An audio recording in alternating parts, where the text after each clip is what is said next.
ಶ್ರೀಗಳಮ್ಮ, ವಂದನೆಗಳನ್ನ. ಎಲ್ಲರಿಗೂ ಯೇಸು ಕ್ರಿಸ್ತರ ನಾಮದಲ್ಲಿ ವಂದನೆಗಳನ್ನು ತಿಳಿಸ್ತಾ ಇದ್ದೀನಿ. ಎಲ್ಲರೂ ತಲೆ ಬಾಗಿಸಿದ್ರೆ ಪ್ರಾರ್ಥನೆ ಮಾಡ್ಕೊಳ್ಳೋಣ.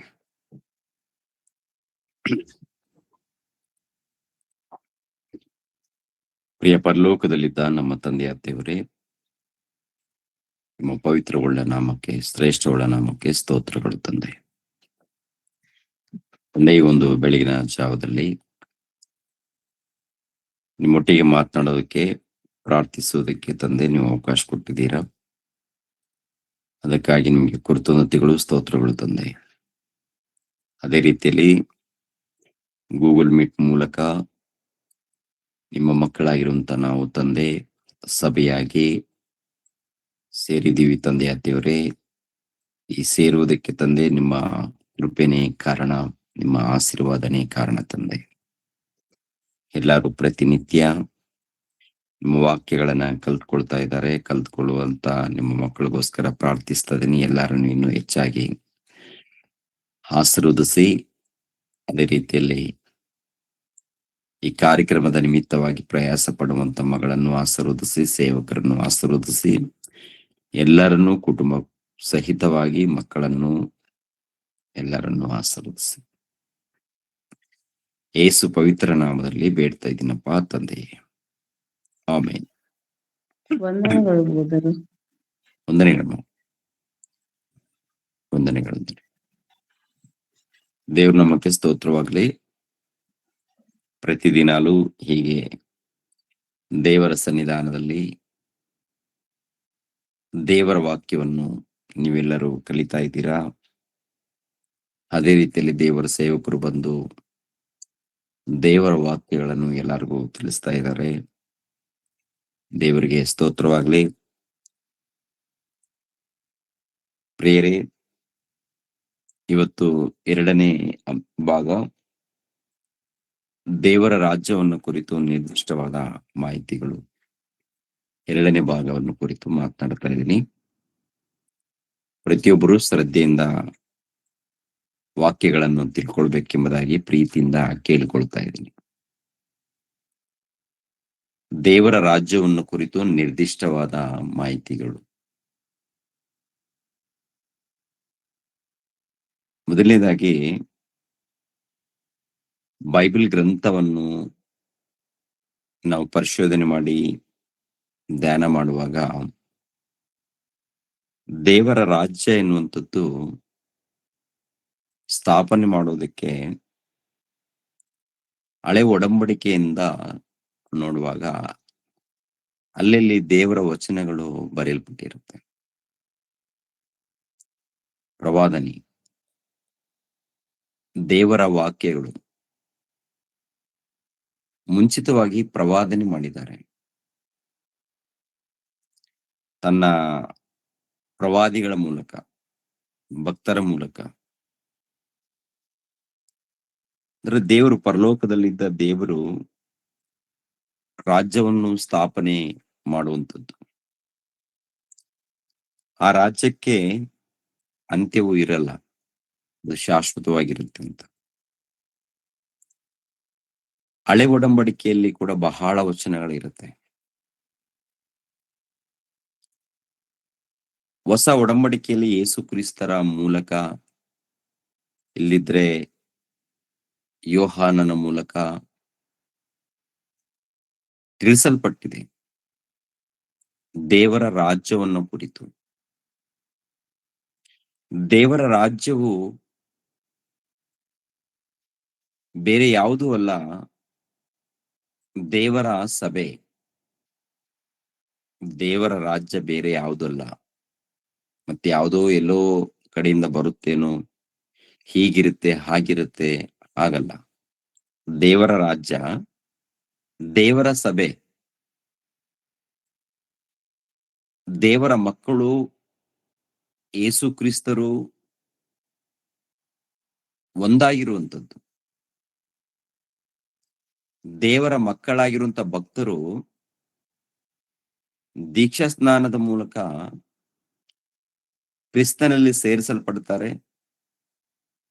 ಕ್ರಿಸ್ತನಲ್ಲಿ ಸೇರಿಸಲ್ಪಟ್ಟ ಮೇಲೆ ಯೇಸು ಕ್ರಿಸ್ತರಲ್ಲಿ ಅವರು ಭಕ್ತರು. ನಾವು ಯೇಸು ಕ್ರಿಸ್ತನಲ್ಲಿ ಇರ್ತೀವಿ. ಯೇಸು ಕ್ರಿಸ್ತನು ನಮ್ಮಲ್ಲಿರ್ತಾರೆ. ನಾವು ಆತನ ದೇಹದಲ್ಲಿ ಸೇರಿಸಲ್ಪಡ್ತೀವಿ.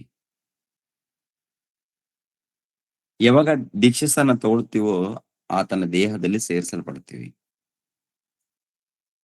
ಆತನಲ್ಲಿ ಸೇರಿಸಲ್ಪಟ್ಟಂತ ನಾವು ಪ್ರಾರ್ಥನೆ, ಆರಾಧನೆ, ದೇವರನ್ನ ಘನಪಡಿಸುವಂಥದ್ದು, ದೇವರ ಸೇವೆ ಮಾಡುವಂಥದ್ದು, ಪ್ರೀತಿ, ದೇವರು ತೋರಿಸಿರುವಂತ ಪ್ರೀತಿ, ದೇವರು ತೋರಿಸಿರುವಂತ ದಯೆ, ಉಪಕಾರ ಈ ಸಮಾಜದಲ್ಲಿ ಪ್ರತಿ ಕ್ರೈಸ್ತರು ತೋರಿಸ್ಬೇಕು.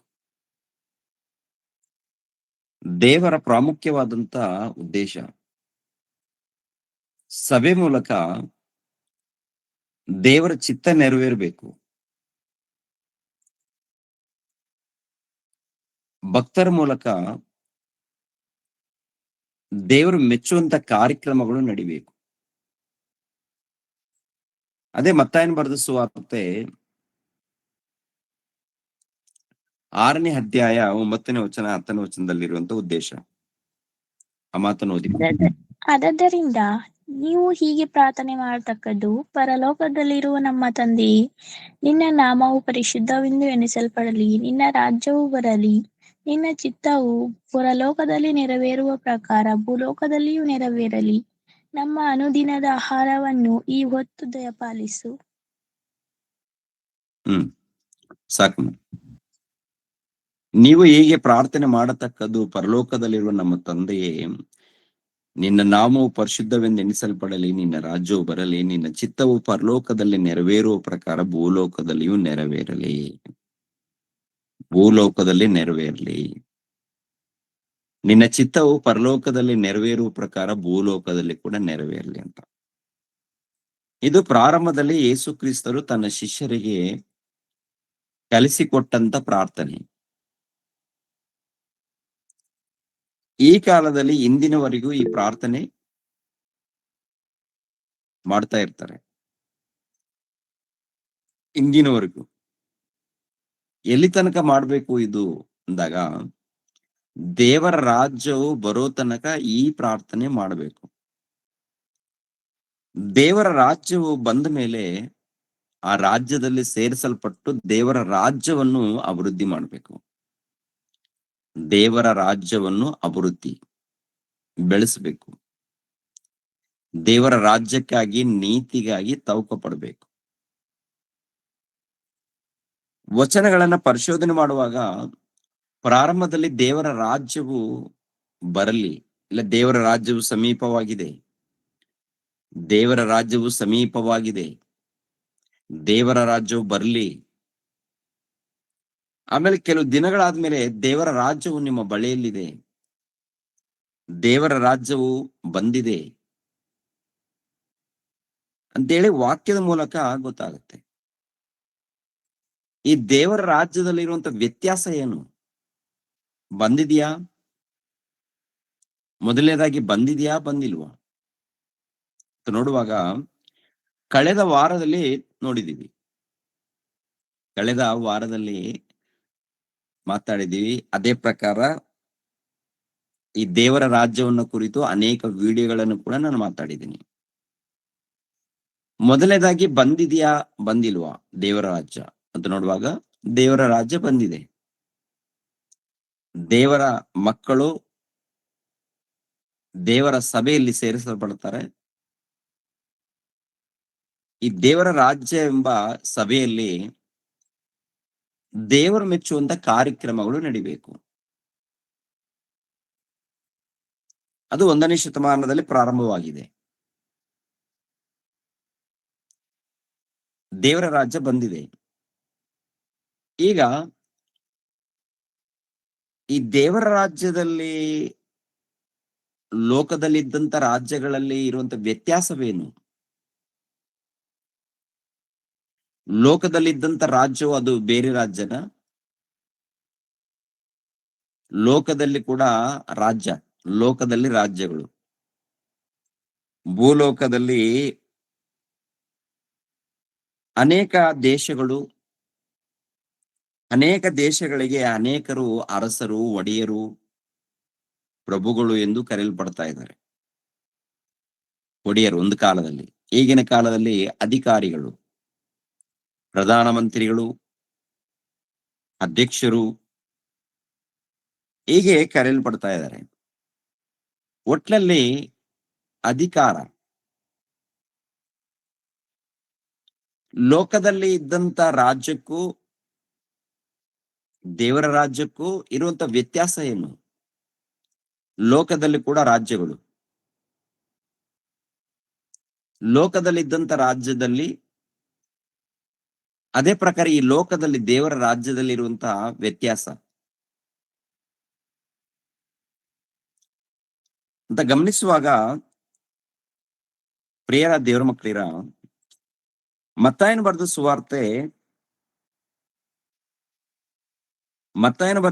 4ನೇ ಅಧ್ಯಾಯ, ಮತ್ತಾಯನ ಬರೆದ ಸುವಾರ್ತೆ 4ನೇ ಅಧ್ಯಾಯ 8ನೇ ವಚನವನ್ನು ನೋಡಿಮ. ಬಳಿಕ ಸೈತಾನನು ಆತನನ್ನು ಬಹಳ ಎತ್ತರವಾದ ಬೆಟ್ಟಕ್ಕೆ ಕರೆಕೊಂಡು ಹೋಗಿ ಪ್ರಪಂಚದ ಎಲ್ಲಾ ರಾಜ್ಯಗಳನ್ನು ಅವುಗಳ ವೈಭವವನ್ನು ಆತನಿಗೆ ತೋರಿಸಿ, ನೀನು ನನಗೆ ಸಾಷ್ಟಾಂಗ ನಮಸ್ಕಾರ ಮಾಡಿದರೆ ಇವುಗಳನ್ನೆಲ್ಲ ನಿನಗೆ ಕೊಡುವೆನು ಅಂದನು. ಯೇಸು ಅವನಿಗೆ, ಸೈತಾನನೇ, ನೀನು ತೊಲಗಿ ಹೋಗು, ನಿನ್ನ ದೇವರಾಗಿರುವ ಕರ್ತನಿಗೆ ಅಡ್ಡ ಬಿದ್ದು ಆತನೊಬ್ಬನನ್ನೇ ಆರಾಧಿಸಬೇಕು ಎಂಬುದಾಗಿ ಬರೆದದೆ ಎಂದು ಹೇಳಿದನು. ಸಾಕು. ಬಳಿಕ ಸೈತಾನನು ಆತನನ್ನು ಬಹಳ ಎತ್ತರವಾದ ಬೆಟ್ಟಕ್ಕೆ ಕರೆಕೊಂಡು ಹೋಗಿ ಪ್ರಪಂಚದ ಎಲ್ಲ ರಾಜ್ಯಗಳನ್ನು ಅವುಗಳ ವೈಭವವನ್ನು ಆತನಿಗೆ ತೋರಿಸಿ, ನೀನು ನನಗೆ ಸಾಷ್ಟಾಂಗ ನಮಸ್ಕಾರ ಮಾಡಿದರೆ ಇವುಗಳನ್ನೆಲ್ಲ ನಿನಗೆ ಕೊಡುವೆನು ಅಂದನು. ಪ್ರಪಂಚದಲ್ಲಿ ಇದ್ದಂತ ಎಲ್ಲಾ ರಾಜ್ಯಗಳನ್ನ ತೋರಿಸಿದಾನಂತೆ. ಎಲ್ಲಾ ರಾಜ್ಯಗಳು ಇವುಗಳು ನನಗೆ ಕೊಡಲ್ಪಟ್ಟಿವೆ, ನಾನು ನಿನಗೆ ಕೊಡಬೇಕಾದ್ರೆ ನೀನು ನನಗೆ ಸಾಷ್ಟಾಂಗ ನಮಸ್ಕಾರ ಮಾಡು, ಸಾಷ್ಟಾಂಗ ನಮಸ್ಕಾರ ಮಾಡು ಅಂತ. ಇದೆಲ್ಲ ನನಗೆ ಕೊಡಲ್ಪಟ್ಟಿದೆ, ಈ ರಾಜ್ಯವೆಲ್ಲ ನನಗೆ ಕೊಡಲ್ಪಟ್ಟಿದೆ ಅಂತಾನೆ.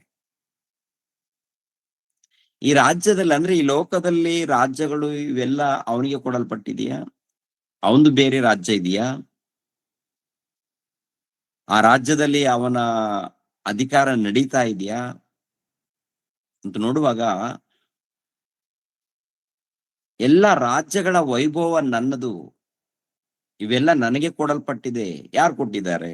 ದೇವ್ರು ಕೊಟ್ಟಿದಾರ?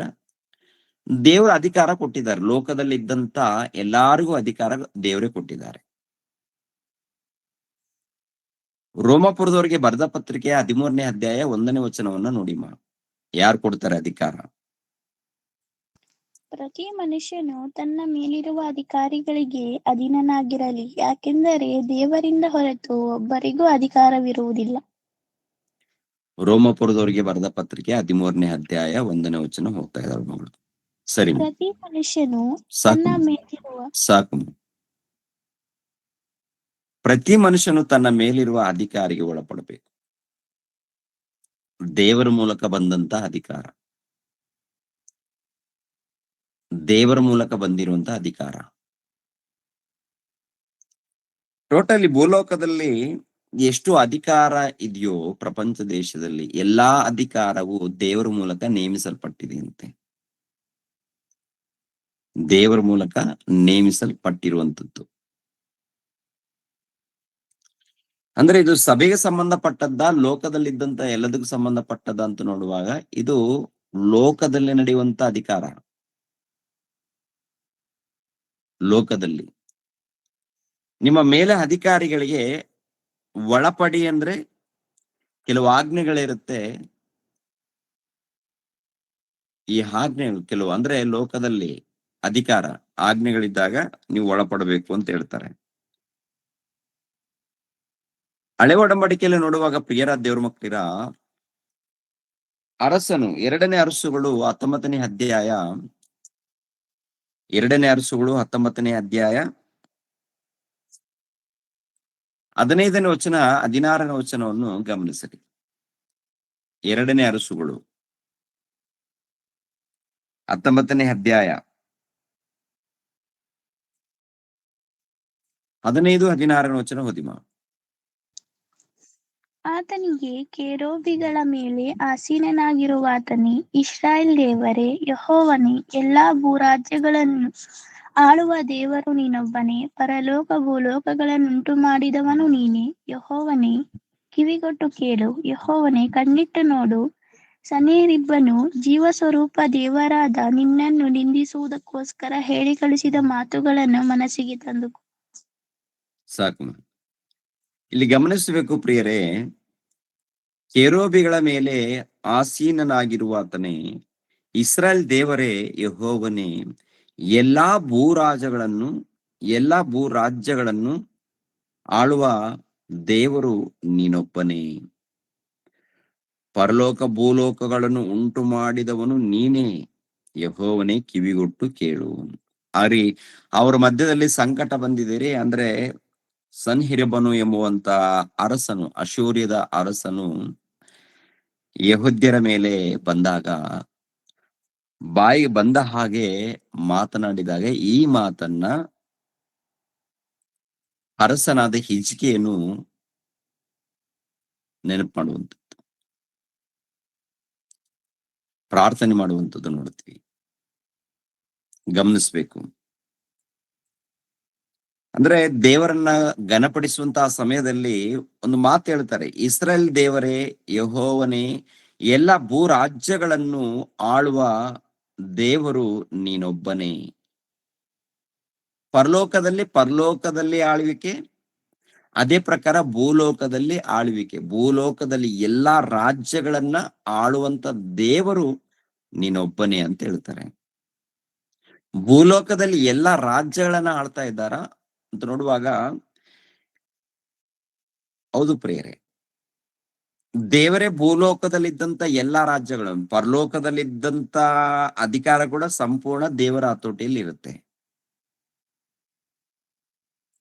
ಆಗಿರುವಾಗ ಮತ್ತೆ ಭೂಲೋಕದಲ್ಲಿ ದೇವರ ರಾಜ್ಯವನ್ನ ಬರ್ಲಿ, ದೇವರ ರಾಜ್ಯವನ್ನ ಸ್ಥಾಪಿಸಲಿ ಅಂತೇಳಿ ಪ್ರಾರ್ಥನೆ ಮಾಡುವಂಥದ್ದು, ಇದರ ಅರ್ಥ ಏನು? ಭೂಲೋಕದಲ್ಲಿ ಪಾಲನೆ ಅವ್ರದ್ದು ತಾನೆ. ಭೂಲೋಕದಲ್ಲಿ ಇದ್ದಂತ ಎಲ್ಲಾ ಅಧಿಕಾರ ದೇವ್ರದೇನ? ಎಲ್ಲಾ ಅಧಿಕಾರ, ಎಲ್ಲರಿಗೂ ಅಧಿಕಾರ ದೇವರು ಕೊಟ್ಟಿದ್ದಾರೆ. ಅದೇ ಹೇಳ್ತಾರೆ ಇಲ್ಲಿ. ಮತ್ತೊಂದು ವಚನವನ್ನು ಕೂಡ ನಾವು ನೋಡೋಣ. ಮೊದಲನೇ ಪೂರ್ವಕಾಲ ವೃತ್ತಾಂತ 29ನೇ ಅಧ್ಯಾಯ 10ನೇ ವಚನದಿಂದ 13ನೇ ವಚನದವರೆಗೆ ನೋಡಿ. ಮೊದಲನೇ ಪೂರ್ವಕಾಲ ವೃತ್ತಾಂತ 29ನೇ ಅಧ್ಯಾಯ 10ನೇ ವಚನದಿಂದ. ಅನಂತರ ದಾವೀದನು ನೇರದ ಸಭೆಯ ಮುಂದೆ ಯೆಹೋವನನ್ನು ಸ್ತುತಿಸಿ ಹೇಳಿದ್ದೇನೆಂದರೆ, ನಮ್ಮ ಪಿತೃವಾಗಿರುವ ಇಸ್ರಾಯೇಲ್ ದೇವರೇ, ಯೆಹೋವನೇ, ಯುಗಾಂತರಗಳಲ್ಲಿ ನಿನಗೆ ಕೊಂಡಾಟವಾಗಲಿ. ಯೆಹೋವ ಮಹಿಮೆ, ಪ್ರತಾಪ, ವೈಭವ, ಪರಾಕ್ರಮ, ಪ್ರಭಾವಗಳು ನಿನ್ನವು. ಭೂಮ್ಯಾಕಾಶಗಳಲ್ಲಿರುವುದೆಲ್ಲ ನಿನ್ನದೇ. ಯೆಹೋವನೇ, ರಾಜ್ಯವು ನಿನ್ನದು. ನೀನು ಮಹೋನ್ನತನಾಗಿ ಸರ್ವವನ್ನು ಆಳುವವನಾಗಿರುತ್ತಿ. ಸಾಕು. ಇಲ್ಲಿ ನೋಡಿ, ಸರ್ವವನ್ನು ಆಳುವಾತನೇ. ಸರ್ವವನ್ನು, ಭೂಲೋಕ ಪರಲೋಕ ಎಲ್ಲವನ್ನು ನೀನು ಆಳ್ವಿಕೆ ಮಾಡುತ್ತಿ ತಂದೆ. ಅಂದ್ರೆ ಪರಲೋಕ ದೇವರ ಹತೋಟಿಯಲ್ಲಿದೆ, ಭೂಲೋಕ ದೇವರ ಹತೋಟಿಯಲ್ಲಿದೆ. ಭೂಲೋಕದಲ್ಲಿ ನಡೆಯುವಂತ ಪ್ರತಿ ಕೆಲಸ ದೇವರ ಹತೋಟಿಯಿಂದ. ಪ್ರತಿ ಕೆಲಸ, ಗಾಳಿ, ನೀರು, ಈ ಪ್ರಕೃತಿಯಲ್ಲಿ ಏನೇನ್ ಕೆಲಸ ಇದೆಯೋ ಇದೆಲ್ಲ ಕೂಡ ದೇವರ ನಾಮಕ್ಕೆ ಒಳಪಟ್ಟು, ದೇವರಿಗೆ ಒಳಪಟ್ಟು ಕೆಲಸ ನಡೀತಾ ಇದೆ. ಅದೇ ರೀತಿಯಲ್ಲಿ ಭೂಲೋಕದಲ್ಲಿ ಅರಸರಿಗೂ, ಚಕ್ರವರ್ತಿಗಳಿಗೂ, ಪ್ರಭುಗಳಿಗೂ ಯಾರ್ಯಾರಿಗೆ ಏನು ಅಧಿಕಾರ ಕೊಡ್ಬೇಕೋ ದೇವರು ಅಧಿಕಾರ ಕೊಟ್ಟಿದ್ದಾರೆ. ಎರಡನೇದಾಗಿ ಅಧಿಕಾರ ಕೊಟ್ಟ ಮೇಲೆ ದೇವರು ಸ್ವಾತಂತ್ರ್ಯವನ್ನ ಕೊಡ್ತಾರೆ. ಅಧಿಕಾರ ಕೊಡ್ತಾರೆ, ಕೊಟ್ಟ ಮೇಲೆ ಮನುಷ್ಯರ ಮಧ್ಯದಲ್ಲಿ ಸ್ವಾತಂತ್ರ್ಯವನ್ನು ಕೊಡ್ತಾರೆ. ಅವರ ಮಧ್ಯದಲ್ಲಿ ಆಳ್ವಿಕೆ ಹೇಗಿರಬೇಕು ಎನ್ನುವಂಥದ್ದು ದೇವರು ತಿಳಿಸ್ಕೊಡ್ತಾರೆ. ಇಸ್ರಾಯೇಲ್ಯರ ಮಧ್ಯದಲ್ಲಿ ಕೂಡ ಅರಸರನ್ನ ನೇಮಿಸ್ತಾರೆ. ಮೊದಲನೇದಾಗಿ ಸೌಲನನ್ನ ಅರಸನಾಗಿ ನೇಮಿಸ್ತಾರೆ. ಅರಸನಾಗಿ ನೇಮಿಸಿದ ಮೇಲೆ ಹೀಗೆ ನೀನು ನಡ್ಕೊಳ್ಬೇಕು, ನನ್ನ ಪ್ರಜೆಗಳ ಮೇಲೆ ಅಧಿಕಾರಿಯಾಗಿರ್ಬೇಕು, ನನ್ನ ಪ್ರಜೆಗಳನ್ನ ಆಳ್ವಿಕೆ ಮಾಡಬೇಕು ಅಂತ ಹೇಳಿದಾಗ, ಅಧಿಕಾರ ಕೊಟ್ಟು ಆಶೀರ್ವಾದ ಮಾಡಿದಾಗ, ಬರ್ತಾ ಬರ್ತಾ ಇವ್ರು ಏನ್ ಮಾಡ್ತಾರೆ, ದೇವರ ಮಾತನ್ನ ತಿರಸ್ಕರಿಸ್ತಾರೆ.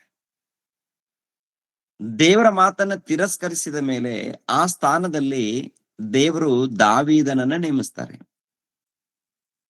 ದಾವೀದನನ್ನು, ಆಮೇಲೆ ಸೊಲೊಮೋನನನ್ನು. ದಾವೀದನ ಜೀವಿತ ಮುಗಿದ ಮೇಲೆ, ಆಯುಷ್ಕಾಲ ಮುಗಿದ ಮೇಲೆ ಸೊಲೊಮೋನನ ಆಯುಷ್ಕಾಲ ಮುಗಿದ ಮೇಲೆ ಸೊಲೊಮೋನನ ಮಗನಾಗಿರುವಂತ ರೆಹಬಾಮು.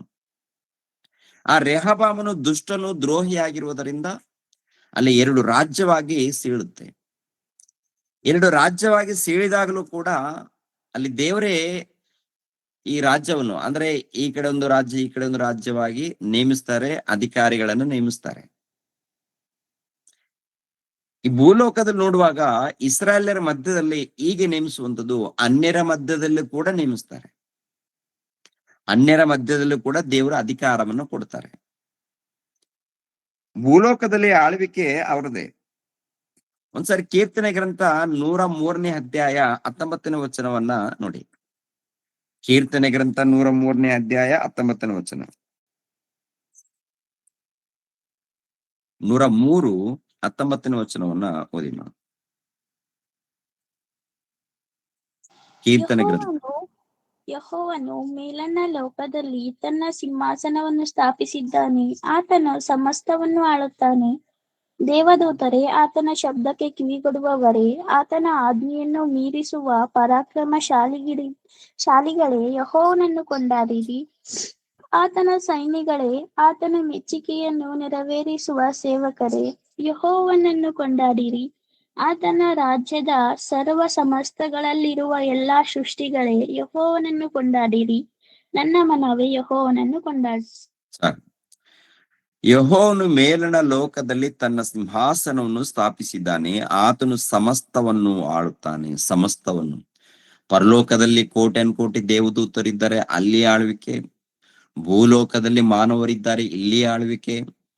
ಜಂತುಗಳ ಬಳಿಯಲ್ಲಿ, ಪ್ರಾಣಿಗಳ ಬಳಿಯಲ್ಲಿ, ಎಲ್ಲ ಕಡೆ ಆಳ್ವಿಕೆ ಅನ್ನೋದು ಇದೆ ನೋಡಿ. ಇದು ದೇವರ ಮೂಲಕ ನಡೆಯುವಂತ ಆಳ್ವಿಕೆ. ಸಮಸ್ತವನ್ನು ಆಳ್ವಿಕೆ ಮಾಡುವ ಆತನು. ಕೀರ್ತನೆ ಗ್ರಂಥ 22ನೇ ಅಧ್ಯಾಯ 28ನೇ ವಚನ. ಕೀರ್ತನೆ ಗ್ರಂಥ 22ನೇ ಅಧ್ಯಾಯ 28ನೇ ವಚನವನ್ನು ಗಮನಿಸಿ. ರಾಜ್ಯವು ಯೆಹೋವನದ್ದೇ, ಎಲ್ಲಾ ಜನಗಳಿಗೂ ಆತನೇ ಒಡೆಯನು. ಎಲ್ಲಾ ಜನಾಂಗಗಳಿಗೂ ಆತನೇ ಒಡೆಯನು. ಭೂಲೋಕದಲ್ಲಿರುವ ಪುಷ್ಟರೆಲ್ಲರಿಗೂ ಉಂಡು ಆರಾಧಿಸುವವರು ತಮ್ಮ ಜೀವವನ್ನು ಉಳಿಸಿಕೊಳ್ಳಲಾರದೆ ಮಣ್ಣು ಪಾಲಾಗುವವರೆಲ್ಲರೂ ಆತನಿಗೆ ಅಡ್ಡ ಬೀಳುವರು. ಆತನನ್ನು ಸಾಕ್ಬಿಡ್ದು ನೋಡಿ. 28ನೇ ವಚನ. ರಾಜ್ಯವು ಯೆಹೋವನದೇ, ಎಲ್ಲ ಜನಾಂಗಗಳಿಗೂ ಆತನೇ ಒಡೆಯನು. ಭೂಲೋಕದಲ್ಲಿರುವವರೆಲ್ಲರೂ ಪುಷ್ಟರೆಲ್ಲರೂ ಉಂಡು ಆರಾಧಿಸುವರು. ತಮ್ಮ ಜೀವವನ್ನು ಉಳಿಸಿಕೊಳ್ಳಲಾರದೆ ಮಣ್ಣುಪಾಲಾಗುವವರೆಲ್ಲರೂ ಆತನಿಗೆ ಅಡ್ಡ ಬೀಳುವರು. ಇದು ಗಮನಿಸ್ಬೇಕು ಪ್ರಿಯರೇ. ಅಂದ್ರೆ ಒಂದು ಆಲೋಚನೆ ಮಾಡುವಾಗ ಭೂಲೋಕದಲ್ಲಿ ಆತನ ರಾಜ್ಯ ಪರಿಪಾಲನೆ ನಡೀತಾ ಇದೆ ಅಂತ. ಆತನ ರಾಜ್ಯ ಪರಿಪಾಲನೆ ಟೋಟಲ್ ಭೂಲೋಕದಲ್ಲಿದ್ದಂತ ಎಷ್ಟು ದೇಶಗಳಿದೆಯೋ ಎಲ್ಲಾ ದೇಶಗಳಲ್ಲಿ ಆತನ ಅಧಿಕಾರ. ದಾನಿಯೇಲ ಗ್ರಂಥವನ್ನು ಕೂಡ ಒಂದ್ಸರಿ ಗಮನಿಸಿರಿ. ದಾನಿಯೇಲ ಗ್ರಂಥ 2ನೇ ಅಧ್ಯಾಯ 47ನೇ ವಚನ. ದಾನಿಯೇಲ ಗ್ರಂಥ 2ನೇ ಅಧ್ಯಾಯ 47ನೇ ವಚನ.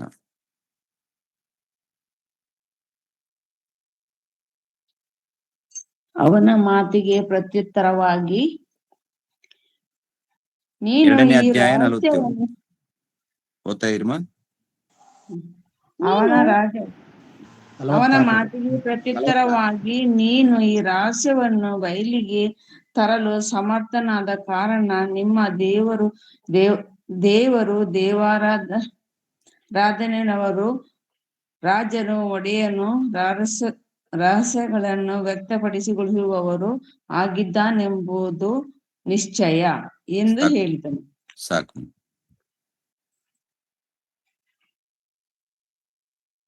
ಅವನ ಮಾತಿಗೆ ಪ್ರತ್ಯುತ್ತರವಾಗಿ ಈ ರಹಸ್ಯವನ್ನು ಬಯಲಿಗೆ ತರಲು ಸಮರ್ಥನಾದ ಕಾರಣ ನಿಮ್ಮ ದೇವರು ದೇವಾದಿ ದೇವನು, ರಾಜರ ಒಡೆಯನು, ರಹಸ್ಯಗಳನ್ನು ವ್ಯಕ್ತಗೊಳಿಸುವನು ಆಗಿದ್ದಾನೆ. ಮನುಷ್ಯರಲ್ಲಿ ಯಾರಿಗೆ ತನ್ನ ಅಧಿಕಾರವನ್ನು ಕೊಡ್ಬೇಕಂದ್ಕೊಳ್ತಾನೋ ಅವರಿಗೆ ಅಧಿಕಾರವನ್ನು ಕೊಡ್ತಾನಂತ. ಮಾನವರ ಮಧ್ಯದಲ್ಲಿ ಯಾರಿಗೆ ಅಧಿಕಾರವನ್ನು ಕೊಡಬೇಕು ಅಂತೇಳಿ ದೇವರು ಅಂದುಕೊಳ್ತಾನೋ ಅವರಿಗೆ ಅಧಿಕಾರವನ್ನು ಕೊಡ್ತಾನೆ. ಸ್ವಲ್ಪ ವಚನಗಳನ್ನು ತೋರಿಸಿದ್ದೀನಿ, ಅನೇಕ ವಚನಗಳು ಇರುತ್ತೆ. ಪರಲೋಕದಲ್ಲಿ ಭೂಲೋಕದಲ್ಲಿ ಸಂಪೂರ್ಣ ಆಳ್ವಿಕೆ ಮಾಡುವವರು ದೇವರು ಎನ್ನುವಂಥದ್ದು. ಮನುಷ್ಯರ ಮಧ್ಯದಲ್ಲಿ ಅಧಿಕಾರವನ್ನು ಕೂಡ ದೇವರೇ ಕೊಡ್ತಾ ಇದ್ದಾನಂತೇಳಿ. ಮನುಷ್ಯರ ಮಧ್ಯೆಲ್ಲ ಆಗಿರ್ಬೋದು, ಪರಲೋಕದಲ್ಲಾಗಿರ್ಬೋದು, ದೇವರೇ ಆಳ್ವಿಕೆ ಮಾಡುವಾಗ, ದೇವರೇ ದೊರೆತನ ಇದ್ದಾಗ, ದೇವರ ಅಧಿಕಾರ ಇದ್ದಾಗ, ಮತ್ತೆ ಮತ್ತಾಯ ಮತ್ತು ಸುವಾರ್ತೆ 6ನೇ ಅಧ್ಯಾಯ 9ನೇ ವಚನದಲ್ಲಿ ದೇವರ ರಾಜ್ಯವು ಬರ್ಲಿ ಅಂತೇಳಿ ಪ್ರಾರ್ಥನೆ ಮಾಡುವಂಥದ್ದು. ಇದು ಯಾವ ರಾಜ್ಯ? ದೇವರ ರಾಜ್ಯವು ಬರಲಿ. ಮತ್ತೆ ಟೋಟಲ್ ಭೂಲೋಕದಲ್ಲೇ ದೇವರ ರಾಜ್ಯನೇ ಇದೆ ಅಲ್ವಾ, ದೇವರ ಆಳ್ವಿಕೆ ಇದೆ ಅಲ್ವಾ. ಅಂದ್ರೆ ದೇವರ ರಾಜ್ಯ ದೇವರು ಪರಿಪಾಲನೆ ಮಾಡ್ತಾ ಇದ್ದಾರ? ದೇವರು ಪರಿಪಾಲನೆ ಮಾಡಿದಾಗ ದೇವರ ರಾಜ್ಯ ತಾನೇ. ದೇವರು ಪರಿಪಾಲನೆ ಮಾಡುವಾಗ ದೇವರ ರಾಜ್ಯವೇ ತಾನೇ. ಆಗಿರುವಾಗ ದೇವರ ರಾಜ್ಯ ಬರ್ಲಿ ಅಂದ್ರೆ ಈ ರಾಜ್ಯ ಯಾವುದು, ದೇವರು ಪರಿಪಾಲನೆ ಮಾಡುವಂತ ಈ ರಾಜ್ಯ ಯಾವುದು ಅಂತ ನೋಡುವಾಗ, ಈ ಲೋಕದಲ್ಲಿ ಗಮನಿಸ್ಬೇಕು ಪ್ರಿಯರೇ, ಈ ಲೋಕದಲ್ಲಿ ಇರುವಂತ ಎಲ್ಲಾ ಅಧಿಕಾರ, ಎಲ್ಲರಿಗೂ ಅಧಿಕಾರ ದೇವರು ಕೊಟ್ಟಿದ್ದಾರೆ. ಇವಾಗ ಬಿಜೆಪಿ ಸರ್ಕಾರ ಇದೆ, ದೇವರು ಕೊಟ್ಟಿದ್ದಾರ ಅಧಿಕಾರ? ಬಿಜೆಪಿ ಸರ್ಕಾರ ಇದೆಯಲ್ವಾ, ದೇವರು ಕೊಟ್ಟಿದ್ದಾರ? ದೇವರು ಕೊಟ್ಟಿದ್ದಾರೆ. ನಮ್ಮ ಕರ್ನಾಟಕದಲ್ಲಿ ಕಾಂಗ್ರೆಸ್ ಸರ್ಕಾರ ದೇವರೇ ಕೊಟ್ಟದ್ದ? ಹೌದು ಪ್ರಿಯರೇ, ದೇವರು ಕೊಟ್ಟದ್ದು. ಆದ್ರೆ ದೇವರು ಕೊಡುವಂತ ಸಮಯದಲ್ಲಿ, ದೇವರು ಕೊಡುವಂತ ರಾಜ್ಯ ಅಧಿಕಾರ ಕೊಡುವಂತ ಸಮಯದಲ್ಲಿ ಉದ್ದೇಶ ಒಳ್ಳೆ ಪರಿಪಾಲನೆ ಮಾಡ್ಲಿ ಅಂತ. ಒಳ್ಳೆ ಪರಿಪಾಲನೆ. ಕೆಲವರು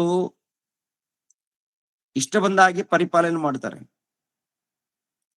ಒಂದು ಕಾಲದಲ್ಲಿ ನ್ಯಾಯಸ್ಥಾಪಕರ ಒಂದು ಗ್ರಂಥ ಇದೆಯಲ್ಲ, ಆ ಗ್ರಂಥವನ್ನ ನಾವು ಪರಿಶೋಧನೆ ಮಾಡುವಾಗ ಫಿಲಿಸ್ಟಿಯರಿಗೂ ಇನ್ನು ಬೇರೆ ಬೇರೆ ಜನಾಂಗದವರಿಗೂ ದೇವರ ಅಧಿಕಾರ ಕೊಡ್ತಾರೆ. ಇಸ್ರಾಯೇಲ್ರ ಮೇಲೆ ಅಧಿಕಾರ ಬೇರೆಯವ್ರಿಗೂ ಕೊಡ್ತಾ ಇರ್ತಾರೆ. ಕಾರಣ ಏನಪ್ಪಾ ಅಂತ ನೋಡುವಾಗ, ಇಸ್ರಾಯೇಲ್ಯರು ಜ್ಞಾನದಲ್ಲಿ, ವಿವೇಕದಲ್ಲಿ ಅಭಿವೃದ್ಧಿ ಆಗ್ಬೇಕು. ಈ ಲೋಕದಲ್ಲಿ ಪರಿಪಾಲನೆ ಬಗ್ಗೆ ಗೊತ್ತಾಗ್ಬೇಕು. ಯಾವಾಗ ಇಸ್ರಾಯೇಲ್ಯರು ದೇವರನ್ನ ಬಿಟ್ಟು ಪಾಪ ಮಾಡ್ತಾರೋ ಅವಾಗ ರಾಜ್ಯವನ್ನ ಬೇರೆಯವರಿಗೆ ದೇವ್ರು ಕೊಡುವಂಥದ್ದು ಅಧಿಕಾರ. ನಮ್ಮ ಕ್ರೈಸ್ತ ಸಮಾಜದಲ್ಲಿ ಕೂಡ ದೇವರನ್ನ ಬಿಟ್ಟು ಲೋಕದ ರೀತಿಯಲ್ಲಿ ನಡ್ಕೊಂಡಾಗ ದೇವ್ರೇನ್ ಮಾಡ್ತಾರೆ? ದೇವ್ರು ಕೊಡುವಂತ ಅಧಿಕಾರ ಯಾರ್ಯಾರಿಗೂ ಕೊಡ್ತಾ ಇರ್ತಾರೆ.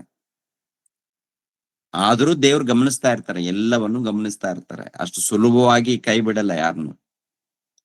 ದೇವರು ಸುಲಭವಾಗಿ ಯಾರನ್ನು ಕೈ ಬಿಡಲ್ಲ. ಈ ಲೋಕದಲ್ಲಿ ಅಧಿಕಾರ ಕೊಟ್ಟಿದ್ದಾರೆ. ಈ ಅಧಿಕಾರವನ್ನ ಪಡ್ಕೊಂಡಂತ ಅರಸರು, ಒಡೆಯರು, ಇಲ್ಲ ಪ್ರಧಾನ ಮಂತ್ರಿಗಳು, ಇಲ್ಲ ಮುಖ್ಯಮಂತ್ರಿಗಳು, ಯಾವುದೇ ಅಧಿಕಾರ ಆಗಿರ್ಬೋದು ಪ್ರಿಯರ ದೇವ್ರ ಮಕ್ಕಳಿರ, ಎಲ್ಲರೂ ಕೂಡ ದೇವರಿಗೆ ವಿಧೇಯರಾಗಿ ಒಳ್ಳೆ ರೀತಿಯಿಂದ ಪರಿಪಾಲನೆ ಮಾಡಬೇಕು. ಆದ್ರೆ ಹೇಗೆ ಪರಿಪಾಲನೆ ನಡೀತಾ ಇದೆ ಅಂತ ನೋಡುವಾಗ ಅವರವರ ಆಳ್ವಿಕೆ ಅವರವರ ಮನಸ್ಸಿಗೆ ಬಂದ ಹಾಗೆ ನಡೆಸ್ತಾ ಇರ್ತಾರೆ. ಇದು ದೇವರು ಪ್ರತಿಯೊಬ್ಬರನ್ನ ನೋಡ್ತಾ ಇದ್ದಾರೆ.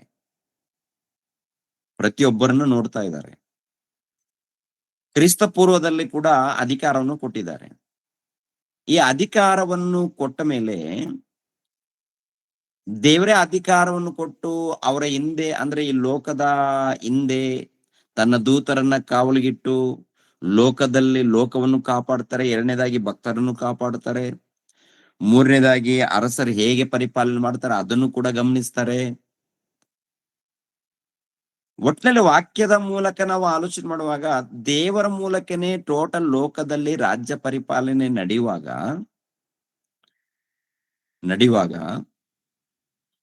ಯೇಸು ಕ್ರಿಸ್ತರು ಬಂದ ಮೇಲೆ ದೇವರ ರಾಜ್ಯವು ಬರ್ಲಿ ಅಂತ ಹೇಳ್ತಾರಲ್ಲ, ಈ ರಾಜ್ಯ ಯಾವುದು ಅನ್ನೋದು ನಮ್ಮ ಕ್ರೈಸ್ತರ ಮೊಟ್ಟ ಮೊದಲು ಅರ್ಥ ಮಾಡ್ಕೋಬೇಕು. ಟೋಟಲ್ ಲೋಕದಲ್ಲೇ ಆಳ್ವಿಕೆ ದೇವ್ರದಿರುವಾಗ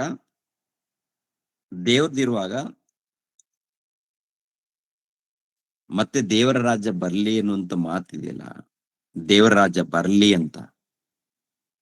ಇದು ಯಾವ ರಾಜ್ಯಪ್ಪ ಅಂತ ನೋಡುವಾಗ, ಪ್ರಿಯರಾದ ದೇವರ ಮಕ್ಕಳೇ, ತನ್ನ ಮಗನ ಮೂಲಕ ನಡೆಸುವಂತ ರಾಜ್ಯ,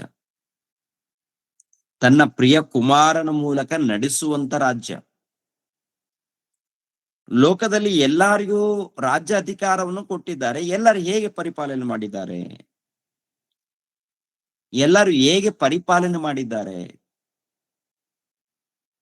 ರಾಜ್ಯ ಪರಿಪಾಲನೆ ಅಂದ್ರೆ ಈ ತರ ಇರ್ಬೇಕು ಅಂತೇಳಿ ತೋರ್ಸೋದಕ್ಕೆ, ದೇವರ ರಾಜ್ಯವು ಈ ತರ ಇರ್ಬೇಕು ಅಂತೇಳಿ ಪರಿಚಯ ಮಾಡೋದಕ್ಕೆ. ಈ ತರ ಇರ್ಬೇಕು. ಯಾವ ತರ?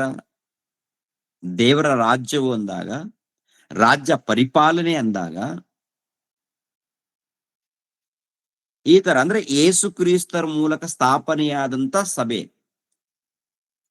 ಯೇಸು ಕ್ರಿಸ್ತರ ಮೂಲಕ ಸ್ಥಾಪನೆಯಾದಂತ ಸಭೆ ಇದೆಯಲ್ಲ, ಈ ರಾಜ್ಯ ಇದೆ ನೋಡಿ, ಈ ಸಭೆನೇ ದೇವರ ರಾಜ್ಯ. ದೇವರು ಕೋರಿಕೊಂಡಿರುವಂತ ರಾಜ್ಯ ಪರಿಪಾಲನೆ ಈ ತರ ಇರ್ಬೇಕು, ಇಂಥ ರಾಜ್ಯ ಪರಿಪಾಲನೆ. ಮತ್ತೆ ಲೋಕದಲ್ಲಿ ಇದ್ದಂತ ಎಲ್ಲಾ ರಾಜ್ಯ ಪರಿಪಾಲನೆ ದೇವರ ಮೂಲಕ ನಡೆಯುವಾಗ ದೇವರ ಉದ್ದೇಶ ಯಾವ ತರ ಇರ್ಬೇಕು? ಯಾವ ತರ? ಎಲ್ಲಾರ್ಗೂ ಅಧಿಕಾರ ಕೊಡ್ತಾರೆ. ಅಧಿಕಾರವನ್ನು ಪಡ್ಕೊಂಡ ಮೇಲೆ ಏನ್ರಿ ಗರ್ವಿಷ್ಠರಾಗ್ತಾ ಇದ್ದಾರೆ ಲೋಕದಲ್ಲಿ. ಅಧಿಕಾರವನ್ನು ಪಡ್ಕೊಳ್ಳುವಂತಹ ಸಮಯದಲ್ಲಿ, ದೇವ ನೀವು ರಾಜ್ಯವನ್ನು ಕೊಟ್ಟಿದ್ದೀರಪ್ಪ, ನಿಮ್ಗೆ ಸ್ತೋತ್ರಗಳಂತೇಳಿ ಎಲ್ಲಾ ಅರಸರು ದೇವರ ಬಳಿಯಲ್ಲಿ ಸಾಷ್ಟಾಂಗ ನಮಸ್ಕಾರ ಮಾಡ್ತಾರೆ. ಅವರವರ ಆರಾಧನೆ ನಡೆಸ್ತಾ ಇರ್ತಾರೆ, ಅನ್ಯರ ಆಚರಣೆ ನಡೆಸ್ತಾ ಇರ್ತಾರೆ. ಇನ್ನೊಂದೇನಪ್ಪ ಅಂದ್ರೆ ದೇವ ಅಂತಾರೆ. ಒಟ್ಟಿನಲ್ಲಿ ಅವರು ದೇವ ಅಂತೇಳಿ ಪ್ರಾರ್ಥನೆಯಲ್ಲಿ ಇರ್ತಾರೆ. ಎರಡನೇದಾಗಿ ಪ್ರಮಾಣ ಮಾಡ್ತಾರೆ. ಪ್ರಮಾಣ ಜನರ ಮಧ್ಯದಲ್ಲಿ ಪ್ರಮಾಣ ಮಾಡ್ತಾರೆ. ಇಂದಿನಿಂದ ನಾನು ದೇಶವನ್ನ ಕಾಪಾಡೋದಕ್ಕೆ ನನ್ನ ಜೀವಿತವನ್ನ ಸಮರ್ಪಣೆ ಮಾಡ್ತೀನಿ ಅಂತೇಳಿ. ಅಂದ್ರೆ ಪ್ರಮಾಣ ಮಾಡುವಂತಹ ಸಮಯದಲ್ಲಿ ಗಮನಿಸ್ಬೇಕು ಪ್ರಿಯರೇ, ಏನಿರುತ್ತೆ? ಸಮಾಜವನ್ನ ಕಾಪಾಡ್ತೀನಿ, ಉದ್ಧಾರ ಮಾಡ್ತೀನಿ, ಯಾವ ಸಮಸ್ಯೆಗಳಿಲ್ಲದಂತೆ ನೋಡ್ಕೊಳ್ತೀನಿ ಅಂತೇಳಿ ಪ್ರಮಾಣ ಮಾಡಿದ್ದಾರಲ್ಲ, ಹೌದಲ್ವಾ? ಅದು ಏನಿರುತ್ತೆ ಅಲ್ಲಿ ಪ್ರಮಾಣ ವಚನದಲ್ಲಿ? ದೇಶವನ್ನು ಕಾಪಾಡಿಕೊಳ್ಬೇಕು, ಎಲ್ಲರನ್ನೂ ಸಮವಾಗಿ ನೋಡ್ಬೇಕು, ಹೌದಲ್ವಾ? ಎಲ್ಲರನ್ನೂ ಸಮವಾಗಿ ನೋಡ್ಬೇಕು, ಎಲ್ಲರನ್ನೂ ಕಾಪಾಡಿಕೊಳ್ಬೇಕು, ಒಳ್ಳೆ ಪರಿಪಾಲನೆ ಕೊಡ್ಬೇಕು. ಇದೇ ತಾನೇ ಪ್ರಮಾಣ. ಪ್ರಮಾಣ ಹೀಗೆ ಇರುತ್ತೆ. ಬಂದ ಮೇಲೆ, ಅಧಿಕಾರಕ್ಕೆ ಬಂದ ಮೇಲೆ ಹೇಗೆ ಪರಿಪಾಲನೆ ನೋಡೋದಕ್ಕೆ ಪ್ರಮಾಣ ಮಾಡಿದ್ದಾರೆ. ಆದರೆ ಅವರ ಜೀವನದಲ್ಲಿ ನೋಡುವಾಗ ಕೆಟ್ಟದೆಲ್ಲ ಪ್ರಾರಂಭವಾಗುತ್ತೆ. ಅಧಿಕಾರದಲ್ಲಿರುವುದರಿಂದ ಈ ಅರಸರು ಯಾರಾದರೂ ಅಧಿಕಾರದಲ್ಲಿ ಇರುವಾಗ ಯಾರಾದ್ರೂ ಕಿರಿಕಿರಿ ಮಾಡಿದ್ರೆ ಅವರನ್ನ ಏನ್ರಿ ಯಾರಾದ್ರೂ ಪ್ರಶ್ನೆ ಮಾಡಿದಾರೆ ಅಂತ ತಿಳ್ಕೊಳ್ಳಿ. ಯಾರಾದ್ರೂ ಬಂದು ಅಯ್ಯ ನೀವು ತಪ್ಪು ಮಾಡ್ತಾ ಇದ್ದೀರ ಅಂತೇಳಿ ಪ್ರಶ್ನೆ ಮಾಡಿದಿರಿ, ಇಲ್ಲಾಂದ್ರೆ ಎಚ್ಚರಿಸಿದಾರೆ ಅಂತ ತಿಳ್ಕೊಡ್ರಿ, ಅವರನ್ನ ಎತ್ತು ಬಿಡ್ತಾರೆ ಇವರು, ಇಲ್ಲದಂತ ಮಾಡ್ತಾರೆ. ಅದು ದೇವ್ರ ಉದ್ದೇಶ ಅಲ್ಲ. ದೇವ್ರ ಉದ್ದೇಶ ಅದಲ್ಲ. ಒಬ್ಬರಿಗೆ ಅಧಿಕಾರವನ್ನು ಕೊಟ್ಟಿದ್ದಾರೆ ಒಳ್ಳೆ ರೀತಿಯಿಂದ ಪರಿಪಾಲನೆ ಮಾಡ್ಲಿ ಅಂತೇಳಿ ಅಧಿಕಾರ ಕೊಟ್ಟಿರ್ತಾರೆ. ಅದಕ್ಕೆ ಈ ಲೋಕದಲ್ಲಿ ನೋಡುವಾಗ ದೇವ್ರು ಕೊಟ್ಟಂತ ಈ ರಾಜ್ಯವನ್ನು, ದೇವ್ರು ಕೊಟ್ಟಂತ ಈ ಅಧಿಕಾರವನ್ನು ಏನ್ ಮಾಡಿದ್ದಾರೆ ಇವರು? ಬರ್ತಾ ಬರ್ತಾ ಸೈತಾನನ್ ಕೊಟ್ಟಿದ್ದಾರೆ. ಸೈತಾನನಿಗೆ ಅಧಿಕಾರ ಅಂತಂದ್ರೆ ಈ ಅರಸರು, ಒಡೆಯರು ಇವರೆಲ್ಲರೂ ಏನ್ ಮಾಡಿದಾರಪ್ಪ ಅಂತ ನೋಡುವಾಗ ಸೈತಾನನಿಗೆ ಒಳಪಟ್ಟಿದ್ದಾರೆ. ಸೈತಾನನಿಗೆ ಒಳಪಟ್ಟಿರುವುದರಿಂದ ಸೈತಾನನ್ ಹೇಳ್ತಾರೆ, ಯೇಸು ಕ್ರಿಸ್ತರನ್ನು ಬೆಟ್ಟದ ಮೇಲೆ ಕರೆದುಕೊಂಡು ಹೋಗಿ, ನೀನು ದೇವರ ಮಗನಲ್ವಾ, ಇಲ್ಲಿಂದ ಬೆಟ್ಟದಿಂದ ದೂಕು, ಆಮೇಲೆ ಇವೆಲ್ಲ ಹೇಳಿದ್ಮೇಲೆ ಕೊನೆಯದ ಇನ್ನೊಂದು ಮಾತೇನಪ್ಪ ಅಂದ್ರೆ, ಈ ಲೋಕದಲ್ಲಿ ಎಲ್ಲ ವೈಭವ ನನಗೆ ಕೊಡಲ್ಪಟ್ಟಿದೆ. ಎಲ್ಲ ರಾಜ್ಯಗಳ ವೈಭವ, ಎಲ್ಲಾ ರಾಜ್ಯಗಳ ವೈಭವ ನನಗೆ ಕೊಡಲ್ಪಟ್ಟಿದೆ ಅಂದ್ರೆ ಯಾರು ಕೊಟ್ಟಿದ್ದಾರೆ? ದೇವರಂತರು ಕೊಟ್ಟಿಲ್ಲ. ಮತ್ತೆ ಯಾರು ಕೊಟ್ಟಿದ್ದಾರೆ? ಈ ಅರಸರು, ಒಡೆಯರು, ಮನುಷ್ಯರಿದಾರಲ್ಲ, ಇವರೇ ಅವನಿಗೆ ಕೊಟ್ಟಿದ್ದಾರೆ. ಅವನಿಗೆ ಕೊಟ್ಟಿದ್ದಾರೆ ಅನ್ನುವಂತ ಮಾಹಿತಿ ಕೂಡ ಯಾರಿಗೂ ತಿಳಿಯದಂತೆ ಮರೆ ಮಾಡಿ ಹೃದಯದಲ್ಲಿ ಏನ್ರಿ ರಹಸ್ಯವಾಗಿ ಸ್ವಾಧೀನಪಡಿಸ್ಕೊಂಡಿದ್ದಾನೆ. ಅದಕ್ಕೆ ಭೂಲೋಕದ ಎಲ್ಲ ವೈಭವಗಳು, ಅದರ ರಾಜ್ಯದ ವೈಭವಗಳು ನನಗೆ ಕೊಡಲ್ಪಟ್ಟಿದೆ. ನೀನ್ ನಮಸ್ಕಾರ ಮಾಡಿದ್ರೆ ಇದೆಲ್ಲ ಕೂಡ ನೀನೇ ಪರಿಪಾಲನೆ ಮಾಡಬಹುದು ಅಂತ. ಗಮನಿಸ್ರಿ ಪ್ರಿಯರಾದ ದೇವರ ಮಕ್ಕಳಿರ, ಅವನು ಆ ಮಾತು ಹೇಳ್ತಾ ಇದ್ದಾನೆ ಕಾರಣ ಮನುಷ್ಯರು ಅವನಿಗೆ ಅಧಿಕಾರವನ್ನು ಕೊಟ್ಟಿದ್ದಾರೆ. ದೇವ್ರು ಕೊಟ್ಟಂತ ಉದ್ದೇಶ ಏನಪ್ಪಾ ಅಂದ್ರೆ ಒಳ್ಳೆ ರೀತಿಯಿಂದ ಪರಿಪಾಲನೆ ಮಾಡಿ ಅಂತ. ಯಾರಿಗೇ ಆಗಿರ್ಬೋದು, ಒಳ್ಳೆ ರೀತಿಯಿಂದ ಒಳ್ಳೆ ಪರಿಪಾಲನೆ, ಸಮಾಜದಲ್ಲಿ ಸಮಾಧಾನದಿಂದ ಸಂತೋಷದಿಂದ ಇರ್ಬೇಕು. ಅದಕ್ಕೆ ಈ ಸಮಾಜದಲ್ಲಿ ಒಳ್ಳೆ ಪರಿಪಾಲನೆ ಎಲ್ಲೂ ಇಲ್ಲ, ಎಲ್ಲೂ ನಡೀತಾ ಇಲ್ಲ. ಎಲ್ಲ ಅನ್ಯಾಯ, ಎಲ್ಲ ಮೋಸ, ಸೈತಾನನಿಗೆ ಒಳಪಟ್ಟು ಎಲ್ಲ ಕಾರ್ಯಕ್ರಮಗಳು ನಡೀತಾ ಇದೆ ಲೋಕದಲ್ಲಿ. ಆದುದರಿಂದ ದೇವರು ತಾನು ಕೋರಿಕೊಂಡಿರುವಂತ ರಾಜ್ಯವು, ದೇವರು ತಾನು ಇಷ್ಟಪಟ್ಟಿರುವಂತ ರಾಜ್ಯವು, ಪರಲೋಕದಲ್ಲಿ ಯಾವ ರೀತಿ ದೇವರ ರಾಜ್ಯವು ನೆರವೇರ್ತಾ ಇದೆಯೋ, ದೇವರ ಚಿತ್ತವು ನೆರವೇರ್ತಾ ಇದೆಯೋ, ಅದೇ ಪ್ರಕಾರ ಭೂಲೋಕದಲ್ಲಿ ನೆರವೇರ್ಬೇಕು.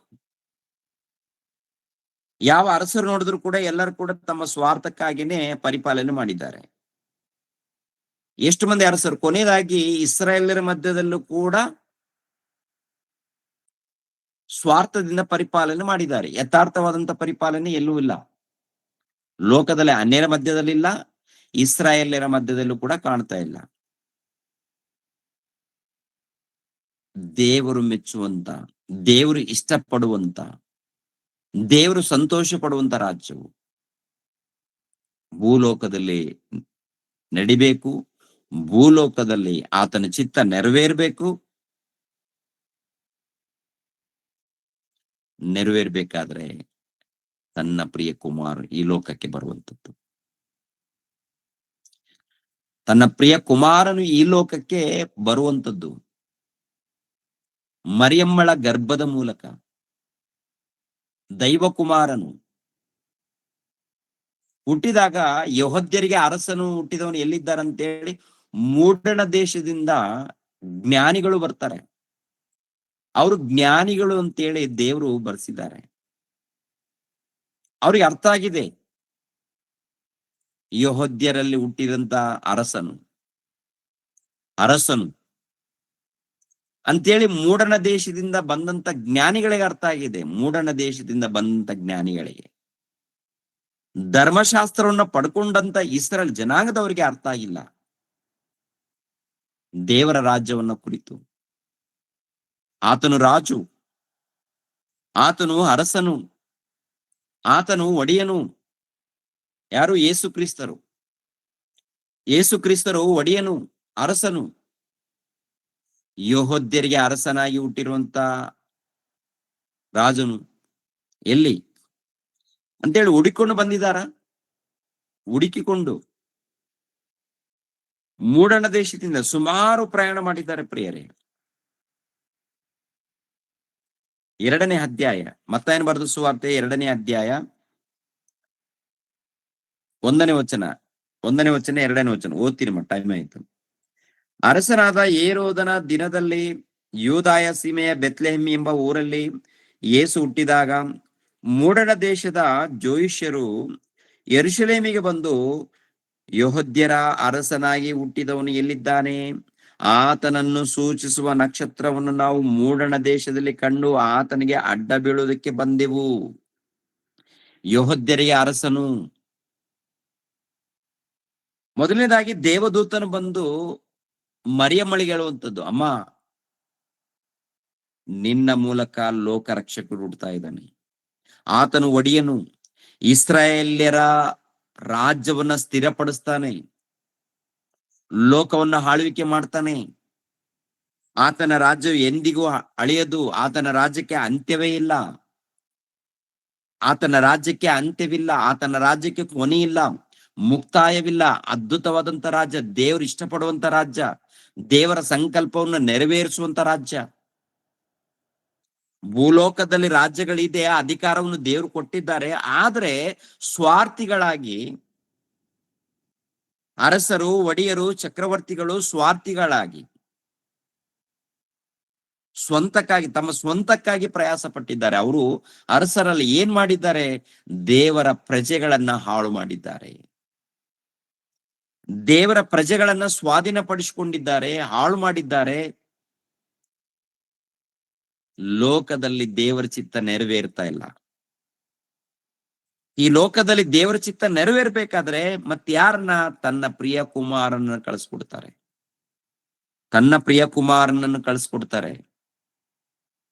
ನಿನ್ನ ಚಿತ್ತವು ನೆರವೇರ್ಬೇಕು ತಂದೆ, ನಿಮ್ಮ ಚಿತ್ತವು ನೆರವೇರ್ಬೇಕು.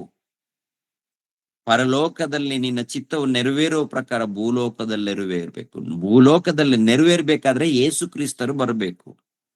ಯೇಸು ಕ್ರಿಸ್ತರು ಬಂದು ದೇವರ ರಾಜ್ಯವನ್ನ ಸ್ಥಾಪನೆ ಮಾಡಿ ದೇವರ ಇಷ್ಟವನ್ನು ನೆರವೇರಿಸಿ, ಅವರು ತಮ್ಮ ಜೀವಿತದಲ್ಲಿ ದೇವರ ಇಷ್ಟವನ್ನು ನೆರವೇರಿಸಿ ಆ ಜವಾಬ್ದಾರಿಯನ್ನ ಸಭೆಗೆ ಕೊಟ್ಟು, ಅಂದರೆ ದೇವರ ರಾಜ್ಯವನ್ನು ಸ್ಥಾಪನೆ ಮಾಡಿ ಸಭೆಗೆ ಅಧಿಕಾರವನ್ನು ಕೊಟ್ಟು ಪರಲೋಕಕ್ಕೆ ಹೋಗ್ತಾರೆ. ನಾನು ನಿಮ್ಮ ಜೊತೆ ಇರ್ತೀನಿ ಯಾವಾಗಲೂ. ಪರಲೋಕದಲ್ಲಿ ಭೂಲೋಕದಲ್ಲಿ ಸಂಪೂರ್ಣ ಅಧಿಕಾರ ನನಗೆ ಕೊಡಲ್ಪಟ್ಟಿದೆ. ಈ ರಾಜ್ಯದಲ್ಲಿ ಪ್ರತಿಯೊಬ್ಬರನ್ನ ಸೇರಿಸ್ಬೇಕು, ಪ್ರತಿಯೊಬ್ಬರನ್ನ ಈ ರಾಜ್ಯದಲ್ಲಿ ಸೇರಿಸ್ಬೇಕು.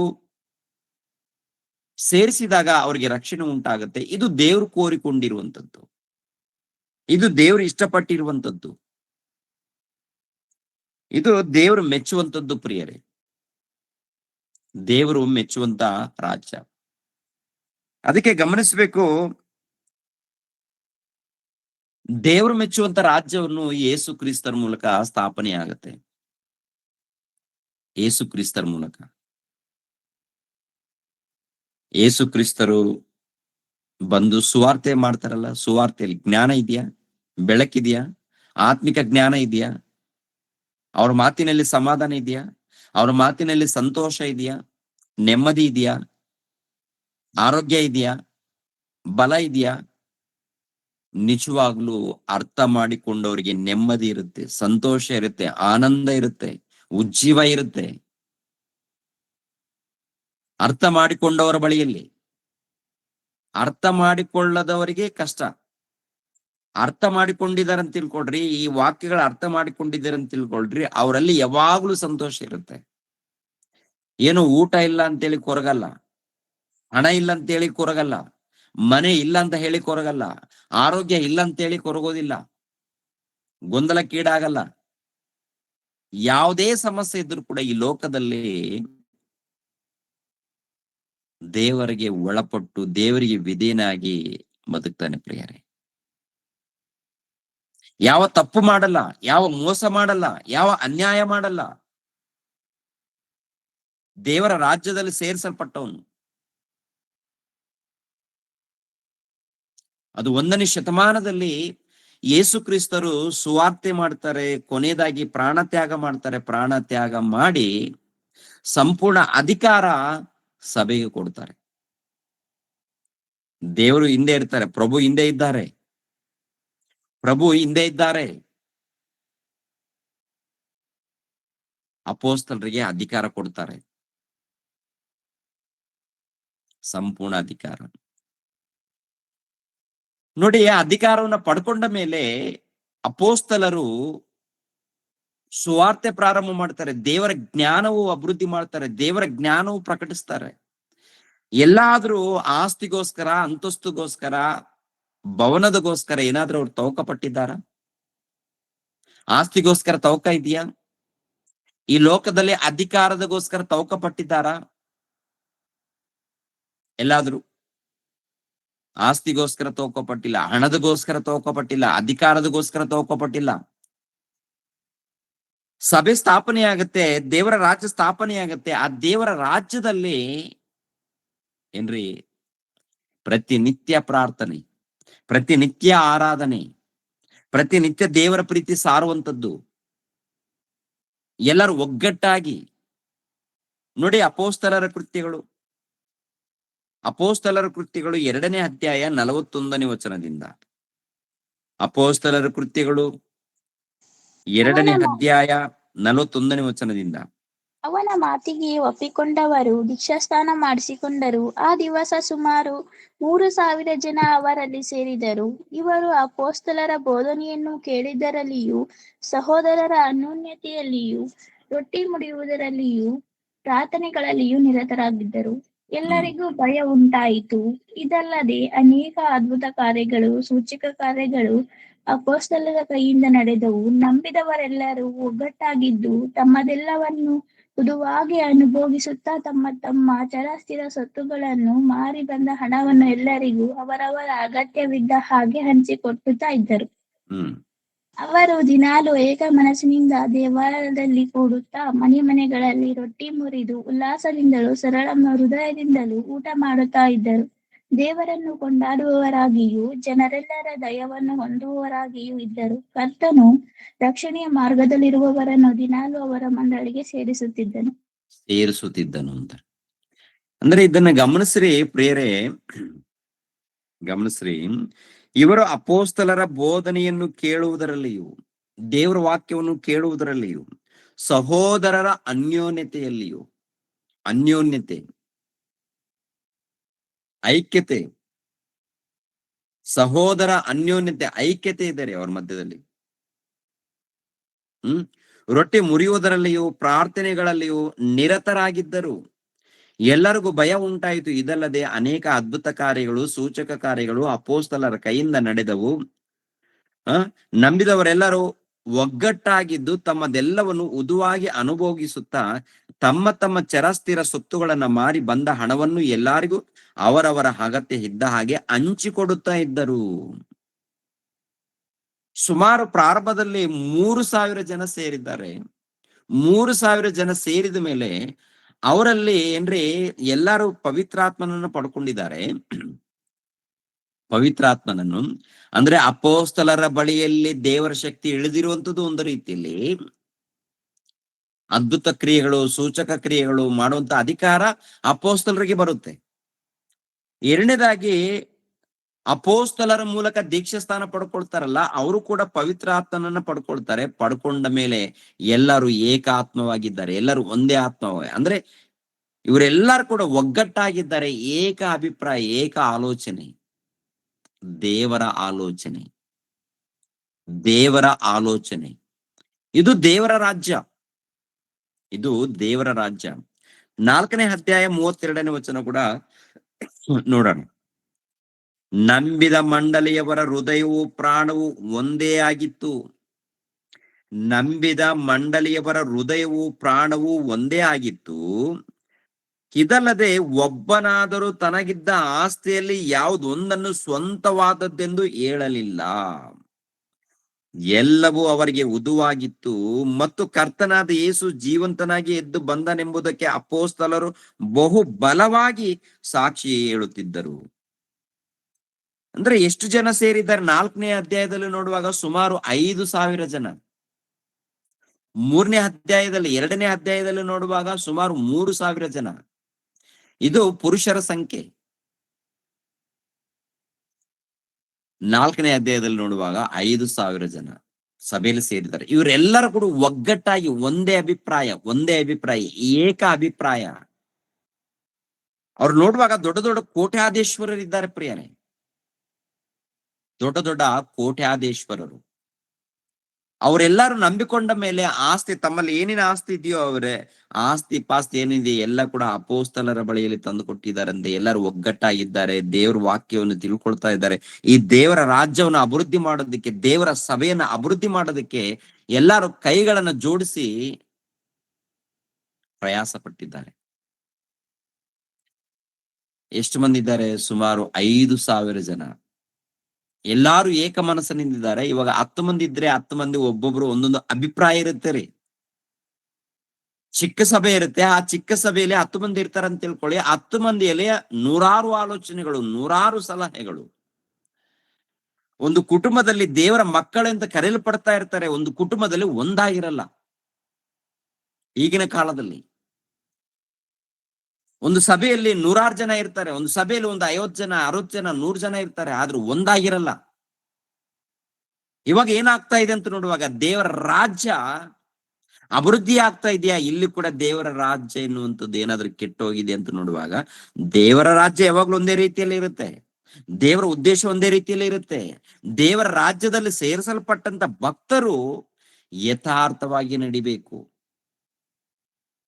ದೇವರಿಗೆ ಒಳಪಟ್ಟು ನಡಿಬೇಕು, ಒಂದಾಗಿರ್ಬೇಕು, ಏಕ ಅಭಿಪ್ರಾಯದಲ್ಲಿರ್ಬೇಕು, ದೇವರಿಗೆ ಒಳಪಟ್ಟು. ಈಗಿನ ಕಾಲದಲ್ಲಿ ಏನು ನಿಮ್ಮನ್ನ ಆಸ್ತಿ ಪಾಸ್ತಿ ಕೇಳಲ್ಲ. ಈಗಿನ ಕಾಲದಲ್ಲಿ ಆಸ್ತಿ ಕೊಡಿ, ಅಂತಸ್ತು ಕೊಡಿ, ಮನೆಯನ್ನ ಬರೆದು ಕೊಡಿ, ಇವಾಗಲ್ಲ, ಇವು ಬೇಕಾಗಿಲ್ಲ ದೇವರಿಗೆ. ದೇವ್ರಿಗೆ ಏನ್ ಬೇಕು? ಈ ರಾಜ್ಯವನ್ನ ಅಭಿವೃದ್ಧಿ ಮಾಡ್ಬೇಕು. ಇವಾಗ 1ನೇ ಶತಮಾನದ ನೋಡುವಾಗ ಪ್ರಾರಂಭದಲ್ಲಿ ಅವರು ಒಗ್ಗಟ್ಟಾಗಿದ್ದಾರೆ, ಒಂದೇ ಮಾತಿನ ಮೇಲೆ ಇದ್ದಾರೆ, ದೇವರಿಗೆ ಒಳಪಟ್ಟಿದ್ದಾರೆ, ವಿಧೇಯರಾಗಿ ದೇವರ ರಾಜ್ಯವನ್ನು ಅಂದ್ರೆ ದೇವರ ಸಭೆಯನ್ನು ಅಭಿವೃದ್ಧಿ ಮಾಡಿದ್ದಾರೆ, ಬೆಳೆಸಿದ್ದಾರೆ, ಡೆವಲಪ್ ಮಾಡಿದ್ದಾರೆ. ಇವಾಗ ಏನಾಗ್ತಾ ಇದೆ ಡೆವಲಪ್? ಒಂದ್ಸರಿ ಆಲೋಚನೆ ಮಾಡಿ. ಅಭಿವೃದ್ಧಿ ಆಗ್ತಾ ಇದೆಯಾ?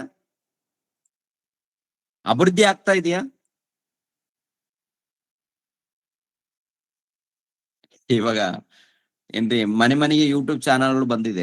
ಎಲ್ಲಾರು ಒಬ್ಬೊಬ್ಬ ಎಷ್ಟು 10 ಮಂದಿ ವಿಶ್ವಾಸಿಗಳಿದ್ರೆ 10 ಮಂದಿ ಯೂಟ್ಯೂಬ್ ಚಾನಲ್ಗಳನ್ನ ಇಟ್ಕೊಳ್ತಾರೆ. ಇವನೊಂದು ಸೇವೆ ಪ್ರಾರಂಭ ಮಾಡ್ತಾನೆ, ಅವನು ಸೇವೆ ಪ್ರಾರಂಭ ಮಾಡ್ತಾನೆ, ಇವನೊಂದು 4 ಮಂದಿ ಗ್ರೂಪ್, ಅವನದೊಂದು 4 ಮಂದಿ ಗ್ರೂಪ್, ಇವನದೊಂದು 4 ಮಂದಿ ಗ್ರೂಪ್. ಓಕೆ, ಒಂದ್ ವೇಳೆ ಬೇರೆ ಕಡೆ ಇದ್ರು ಕೂಡ ಸಭೆಗೆ ಒಳಪಟ್ಟು ವಿಧೇಯರಾಗಿ ಯಥಾರ್ಥವಾಗಿರ್ಬೇಕಲ್ಲ. ಎಲ್ಲಿದ್ರು ಕೂಡ ಗ್ರೂಪ್ ಮಾಡ್ಕೊಂಡ್ರು ಕೂಡ ದೇವರ ಸಭೆಗೆ ಒಳಪಟ್ಟು ವಿಧೇಯರಾಗಿ ನಡ್ಕೋಬೇಕಲ್ಲ. ಅದಿಲ್ಲ, ದಿಕ್ಕಂಪಾಲಾಗಿದೆ ಈಗಿನ ಕಾಲದಲ್ಲಿ. ಆದ್ರೆ 1ನೇ ಶತಮಾನದಲ್ಲಿ ಅಪೋಸ್ತಲರ ಮೂಲಕ ನಡೆದಂತ ರಾಜ್ಯ ಇದೆಯಲ್ಲ, ದೇವರ ರಾಜ್ಯ, ಅಲ್ಲಿ ನೋಡ್ತೀವಿ ಪ್ರಿಯರೇ, ಎಲ್ಲರೂ ಒಗ್ಗಟ್ಟಾಗಿದ್ದಾರೆ, ಎಲ್ಲರೂ ದೇವರಿಗೆ ಒಳಪಟ್ಟಿದ್ದಾರೆ, ಎಲ್ಲರೂ ಒಗ್ಗಟ್ಟಾಗಿ ಊಟ ಮಾಡ್ತಾ ಇದ್ದಾರೆ. ಊಟದಲ್ಲಿ ಕೂಡ ಏನಿಲ್ಲ, ಓಕೆ, ಒಟ್ಟಲ್ಲಿ ನಾವು ದೇವರ ರಾಜ್ಯವನ್ನು ವಿಸ್ತರಣೆ ಮಾಡೋಣ, ಅಭಿವೃದ್ಧಿ ಪಡಿಸೋಣ ಅಂತೇಳಿ ಎಲ್ಲರೂ ಒಗ್ಗಟ್ಟಾಗಿದ್ದು ದೇವರ ಸೇವೆಯನ್ನ ಉನ್ನತವಾಗಿ ಅವರು ಮಾಡಿದ್ದಾರೆ. ಉನ್ನತವಾಗಿ. ಅದು ದೇವರ ರಾಜ್ಯ. 1ನೇ ಶತಮಾನದಲ್ಲಿ ಇದ್ದಂಥದ್ದು ದೇವರ ರಾಜ್ಯ. ಈ ದೇವರ ರಾಜ್ಯ ಎನ್ನುವಂಥದ್ದು ದೇವರ ಸಭೆ ಪ್ರಪಂಚಕ್ಕೆ ಹರಡಿದೆ. ಆದರೆ ಕ್ರಿಯೆಗಳು ಬದಲಾಗಿದೆ. ದೇವರು ಮೆಚ್ಚುವಂತ ಕ್ರಿಯೆಗಳಿರ್ಬೇಕು, ದೇವರು ಮೆಚ್ಚುವಂತ ಕೆಲಸಗಳು ನಡಿಬೇಕು. ದೇವರು ಮೆಚ್ಚುವಂತದ್ದೇನು? ಪ್ರತಿದಿನಾಲು ಪ್ರಾರ್ಥನೆ, ಆರಾಧನೆ, ಧ್ಯಾನ, ದೇವರ ಸೇವೆ. ಆಮೇಲೆ ಸಭೆಯವರೆಲ್ಲರೂ ಒಗ್ಗಟ್ಟಾಗ್ಬೇಕು, ಒಂದಾಗ್ಬೇಕು.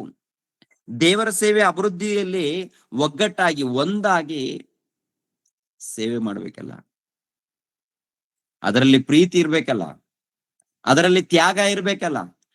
ಪ್ರೀತಿ, ತ್ಯಾಗ, ಕರುಣೆ, ದಯೆ, ಉಪಕಾರ ಪ್ರತಿ ಕ್ರೈಸ್ತರಲ್ಲಿ ಕಾಣ್ಬೇಕು. ಪ್ರೀತಿ ಕಾಣುತ್ತಾ, ದಯೆ ಕಾಣುತ್ತಾ, ಉಪಕಾರ ಕಾಣುತ್ತಾ? ಸಭೆಯಲ್ಲಿ, ದೇವರ ರಾಜ್ಯದಲ್ಲಿ, ಯೇಸು ಕ್ರಿಸ್ತರ ರಾಜ್ಯ, ಯೇಸು ಕ್ರಿಸ್ತರು ಸ್ಥಾಪಿಸಿರುವಂತಹ ರಾಜ್ಯದಲ್ಲಿ ಪ್ರೀತಿ ಕಂಡಿದೆ, ತ್ಯಾಗ ಕಂಡಿದೆ, ಕೆಲಸ ಕಂಡಿದೆ.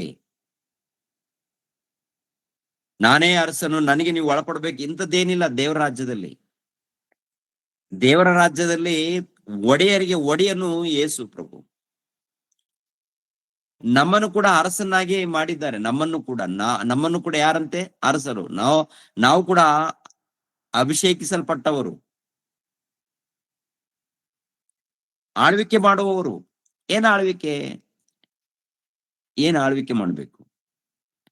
ದೇವರ ವಾಕ್ಯಕ್ಕೆ ಒಳಪಟ್ಟು ಕುಟುಂಬವನ್ನ ಆಳ್ವಿಕೆ ಮಾಡ್ಬೇಕು, ಸಭೆಯಲ್ಲಿದ್ದವರನ್ನ ಆಳ್ವಿಕೆ ಮಾಡುವಂಥದ್ದು, ಆಮೇಲೆ ಹೊರಗಡೆ ಹೋಗಿ ಸುವಾರ್ತೆ ಮಾಡುವಂಥದ್ದು. ಇದು ನಡಿಬೇಕು ನಮ್ಮಿಂದ.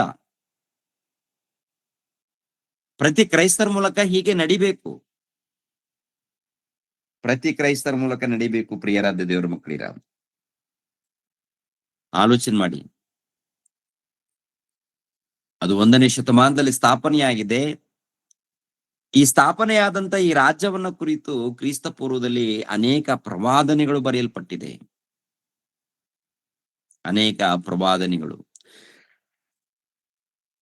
ಯಾಕಂದ್ರೆ ಟೈಮ್ ಮುಗಿತಾ ಇದೆ. ದೇವರ ಸಂಕಲ್ಪ ಸಭೆಯ ಮೂಲಕ ನಡಿಬೇಕು, ಸಭೆಯ ಮೂಲಕ ನೆರವೇರ್ಬೇಕು. ಅದು 1ನೇ ಶತಮಾನದಲ್ಲಿ ಆ ಸಭೆ ಸ್ಥಾಪನೆಯಾಗಿದೆ. ದೇವರ ಸಭೆ ಸ್ಥಾಪನೆಯಾಗಿದೆ, ದೇವರ ರಾಜ್ಯವು ಸ್ಥಾಪನೆಯಾಗಿದೆ. ಸ್ಥಾಪನೆಯಾದಂತ ದೇವರ ರಾಜ್ಯದಲ್ಲಿ ಪ್ರೀತಿ, ಕರುಣೆ, ದಯೆ ಇವೆಲ್ಲ ಕಾಣುತ್ತೆ. ಹೌದಲ್ವಾ? ಪ್ರೀತಿ ಇಲ್ಲದೆ ಹೋದರೆ ನಾವು ದೇವರ ರಾಜ್ಯದಲ್ಲಿ ಇಲ್ಲ ಅಂತ ಅರ್ಥ. ಸೈತಾನನಿಗೆ ಒಳಪಟ್ಟಿದ್ದೀವಿ ಅಂತ ಅರ್ಥ. ಪ್ರಿಯರೇ. ಪ್ರೀತಿ, ತ್ಯಾಗ, ಕರುಣೆ, ಮಮತೆ ಇವೆಲ್ಲ ಇದೆಯಲ್ಲ, ಈ ಆತ್ಮಿಕವಾದದ್ದು. ಈ ಆತ್ಮಿಕವಾದಂತ ಪ್ರತಿ ಗುಣಗಳು ಕ್ರಿಸ್ತನಲ್ಲಿದೆ. ಕ್ರಿಸ್ತನಲ್ಲಿದ್ದಂತ ಒಳ್ಳೆ ಗುಣಗಳು ದೇವರ ಸಭೆಯಲ್ಲಿ ಕಾಣಬೇಕು. ದೇವರ ಸಭೆಯಿಂದ ಹೊರಗಡೆ ಅಭಿವೃದ್ಧಿ ಆಗ್ಬೇಕು. ಸಮಾಧಾನ, ಸಂತೋಷ, ಇದು ದೇವರ ರಾಜ್ಯ. ಇದು ಸ್ಥಾಪನೆ ಮಾಡಿದ್ರು. ಈ ಲೋಕದಲ್ಲಿ ದೇವರ ರಾಜ್ಯವು ಅಭಿವೃದ್ಧಿ ಆಗ್ಬೇಕು. ಆದರೆ ಸಭೆಗಳು ಬೆಳೀತಾ ಇದೆ. ನಂದು ಸಭೆ ಅಂತ. ನಂದು ಸಭೆ ಅಂತ ತುಂಬಾ ಜನ ಹೇಳ್ಕೊಳ್ತಾರೆ. ನಿಂದಲ್ಲ ಸಭೆ ಯೇಸು ಕ್ರಿಸ್ತನದು. ಸಭೆ ನಿಂದಲ್ಲ, ಯೇಸು ಕ್ರಿಸ್ತನದು. ನಂದು ಸಭೆ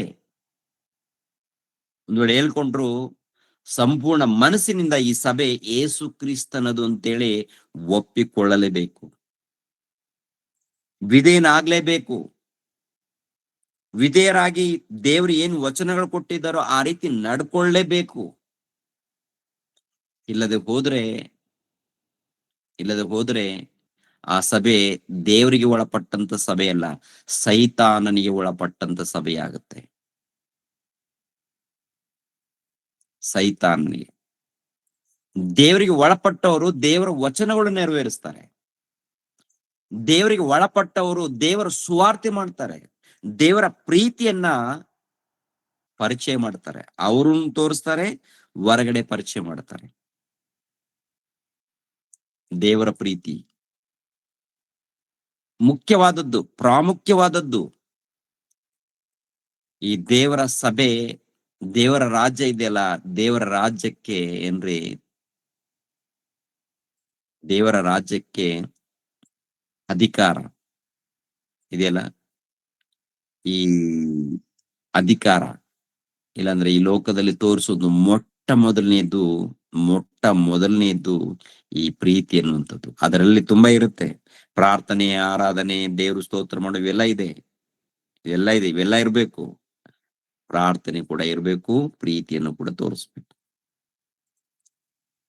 ವಾಕ್ಯದ ಪ್ರಕಾರ ನಮ್ಮನ್ನ ನಾವು ಕಾಪಾಡಿಕೊಂಡು, ನಮ್ಮ ಕುಟುಂಬವನ್ನ ಕಾಪಾಡಿಕೊಂಡು, ನಮ್ಮ ಸಭೆಯಲ್ಲಿದ್ದಂತ ಮಕ್ಕಳನ್ನ ಕಾಪಾಡಿಕೊಂಡು ಅಭಿವೃದ್ಧಿ ಆಗುತ್ತಾ ಆಮೇಲೆ ಹೊರಗಡೆ ಹೋಗಿ ಸುವಾರ್ತೆ ಮಾಡ್ಬೇಕು.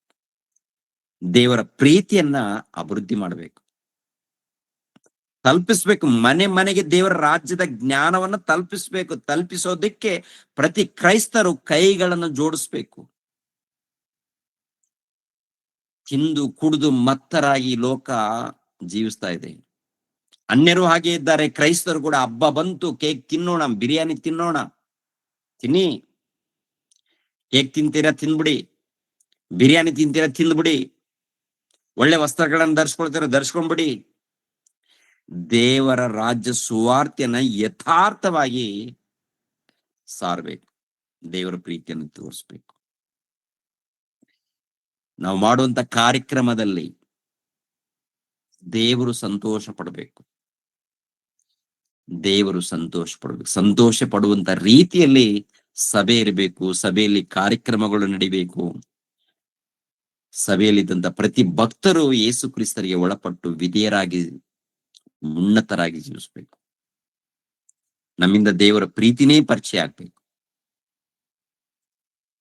ಓಕೆ ಪ್ರಿಯರೇ, ಮತ್ತೆ ಉಳಿದಿರುವಂತ ಭಾಗವು ಮುಂದಿನ ವಾರ ಮಾತಾಡ್ತೇನೆ. ಎಲ್ಲರೂ ತಲೆಬಾಗ್ಸಿರಿ, ಪ್ರಾರ್ಥನೆ ಮಾಡಿ ಮುಗಿಸ್ತೀನಿ, ಸಮಯ ಆಯ್ತು. ನಮ್ಮನ್ನು ಬಹಳವಾಗಿ ಪ್ರೀತಿಸುವಂತ ನಮ್ಮ ತಂದೆಯಾದ ದೇವರೇ, ನಿಮ್ಗೆ ಸ್ತೋತ್ರಗಳು. ನಿಮ್ಮ ರಾಜ್ಯವನ್ನ ಕುರಿತು ಧ್ಯಾನಿಸ್ತಾ ಇದೀವಿ ತಂದೆ. ಅನೇಕ ವಿಷಯಗಳನ್ನ ತಿಳ್ಕೊಳ್ಳುವಂತೆ ನಮ್ಗೆ ಸಹಾಯ ಮಾಡಿ. ಈ ಕಾರ್ಯಕ್ರಮದ ನಿಮಿತ್ತವಾಗಿ ತಂದೆ, ನಿಮ್ಮ ಮಗಳು ಪ್ರಯಾಸ ಪಡ್ತಾ ಇದ್ದಾಳೆ. ನಿಮ್ಮ ಮಗಳನ್ನು ಆಶೀರ್ವದಿಸಿ, ನಿಮ್ಮ ಮಗನು ದೀಕ್ಷಿತರವ್ರನ್ನ ಆಶೀರ್ವದಿಸಿ, ಅದೇ ರೀತಿಯಲ್ಲಿ ನಿಮ್ಮ ವಾಕ್ಯಗಳನ್ನ ಸಾರುವಂತ ನಿಮ್ಮ ಮಕ್ಕಳನ್ನು ಆಶೀರ್ವದಿಸಿ, ಸಭೆಯಾಗಿ ಕೂಡಿರುವಂತ ಎಲ್ಲಾ ಮಕ್ಕಳನ್ನು ಹೆಸರುಗಳಿಂದ ಆಶೀರ್ವದಿಸಿ, ಕುಟುಂಬ ಸಹಿತವಾಗಿ ಆಶೀರ್ವದಿಸಿ. 19, 20ನೇ ತಾರೀಕು ನರಸೀಪುರ ಗ್ರಾಮದಲ್ಲಿ ನಡೆಯುವಂತ ಕೂಟವನ್ನು ಆಶೀರ್ವದಿಸಿ, ಅದ್ಭುತವಾಗಿ ನಡೆಯುವಂತೆ ನಡೆಸಿಕೊಳ್ಳುವಂತೆ ಸಹಾಯ ಮಾಡಿ. ಅದೇ ರೀತಿಯಲ್ಲಿ 21ನೇ ತಾರೀಕು ಕೂಡ ಇಲ್ಲಿ ನಡೆಯುವಂತ ಕೂಟವನ್ನು ಕೂಡ ಅದ್ಭುತವಾಗಿ ನಡೆಸಿಕೊಳ್ಳುವಂತೆ ಸಹಾಯ ಮಾಡಿ. ಇಷ್ಟು ತನಕ ಕೆಲವು ವಾಕ್ಯಗಳನ್ನು ನಿಮ್ಮ ಮಕ್ಕಳಿಗೆ ತಿಳಿಸಿದ್ವಿ ತಂದೆ. ಎಷ್ಟು ಮಂದಿ ಅರ್ಥ ಮಾಡಿಕೊಂಡಿದ್ದಾರೋ ಅರ್ಥ ಮಾಡಿಕೊಂಡಿರುವಂತಹ ಪ್ರತಿ ಮಕ್ಕಳು ಆತ್ಮಿಕವಾಗಿ ಬೆಳೆಯುವಂತೆ ಸಹಾಯ ಮಾಡಿ. ಅದೇ ರೀತಿಯಲ್ಲಿ ಮುಂದಿನ ತಿಂಗಳ ಬೈಬಲ್ ಪರೀಕ್ಷೆ ಇದೆ, ಸೆಮಿನರಿ ಇದೆ ತಂದೆ. ಎಲ್ಲವನ್ನು ಕೂಡ ಅದ್ಭುತವಾಗಿ ನಡೆಸಬೇಕು. ಅದಕ್ಕೆ ಬೇಕಾದಂತ ಸಹಾಯವನ್ನು ಸಹಕಾರವನ್ನು ದಯಪಾಲಿಸಿ. ಇನ್ನು ಯಾರಾದ್ರೂ ಅನಾರೋಗ್ಯದಲ್ಲಿದ್ರೆ ಆ ಮಕ್ಕಳನ್ನು ಮುಟ್ಟಿ ಒಳ್ಳೆ ಆರೋಗ್ಯವನ್ನು ದಯಪಾಲಿಸಿ. ಈ ಕರ್ನಾಟಕದಲ್ಲಿ ಎಲ್ಲೆಲ್ಲಿ ಸತ್ಯವಾದ ಸುವಾರ್ತೆಯನ್ನು ತಿಳ್ಕೊಂಡು ಭಕ್ತಿಯಿಂದ ನಡೀತಾ ಇದ್ದಾರೋ ಅವ್ರ ಜೊತೆಯಲ್ಲಿ ನೀವಿದ್ದು ಕಾಪಾಡಿ ಅಭಿವೃದ್ಧಿಪಡಿಸಿ, ನಿಮ್ಮ ಜ್ಞಾನದಲ್ಲಿ ಭಕ್ತಿಯಲ್ಲಿ ಬೆಳೆಯುವಂತೆ ಸಹಾಯ ಮಾಡಿ. ಯೇಸು ಪವಿತ್ರ ನಾಮದಲ್ಲಿ ಬೇಡ್ತಾ ಇದ್ದೀನಪ್ಪ ತಂದೆಯೇ, ಆಮೆನ್. ನಮ್ಮ ತಂದೆಯಾದ ದೇವರ ಪ್ರೀತಿಯು, ನಮ್ಮ ರಕ್ಷಕನಾದ ಯೇಸು ಕ್ರಿಸ್ತರ ಕೃಪೆಯು, ಪವಿತ್ರ ಆತ್ಮನ ಅನ್ಯೋನ್ಯ ಸಹವಾಸವು ಸದಾಕಾಲ ದೇವರ ಜೊತೆಯಾಗಿದ್ದು ನಡೆಸಲಿ. ಆಮೆನ್. ಆಮೆನ್. ಎಲ್ಲರಿಗೂ ಧನ್ಯವಾದಗಳು.